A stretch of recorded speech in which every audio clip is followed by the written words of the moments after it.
Λοιπόν, γεια σας και πάλι, μετά από πολύ καιρό. Δυστυχώς οι δουλειές μας πιέζουν. Λοιπόν, τι έχουμε εδώ? Εδώ έχουμε ένα αυτοκίνητο της Serpent, το οποίο αυτό είναι πολύ ιδιαίτερο αμάξι. Βλέπετε, μην το βλέπετε έτσι. Το αμάξι αυτό είναι το πρώτο αυτοκίνητο που κατασκεύασε η Serpent με ανάρτηση και στους 4 τροχούς. Βέβαια τότε η μόδα ήταν το σασί να είναι 2 κομμάτια. Μάλιστα αυτό το συγκεκριμένο αυτοκίνητο είναι η πρώτη γενιά του μοντέλου αυτού του Quattro, με την ίσια κοψιά μεταξύ των δύο σασί, αλουμίνιο, και αυτό ήταν από εποξικό fiberglass. Είναι.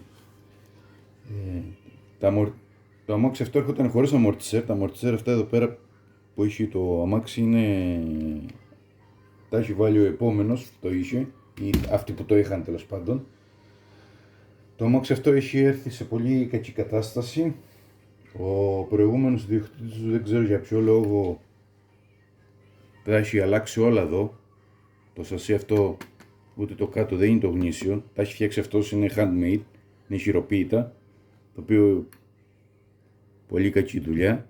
Βλέπετε και εδώ οι κόψες είναι αλαντάλλον.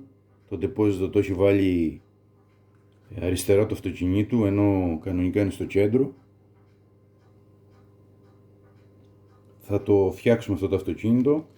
Έχουμε πάρει όλα τα απαραίτητα εξαρτήματα για να το αναπαλαιώσουμε, να το φέρουμε στην original κατάστασή του. Άλλο ένα στοιχείο που σας δείξω είναι ότι τα πρώτα αυτοκίνητα είχαν αλυσίδα μετάδοση, δεν είχαν μάντες ακόμα, μπιλά του διαφορικό.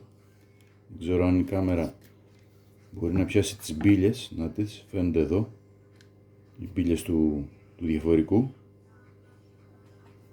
Είναι τότε ήταν πολύ φαινόμενο μπιλά τα διαφορικά. Το αμάξι είναι μόνο πίσω κίνηση από ό,τι βλέπετε.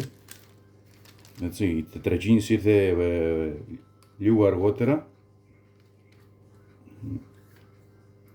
Θα αναπαλαιωθεί, θα καθαριστεί και θα έρθει πάλι στην κανονική του μορφή.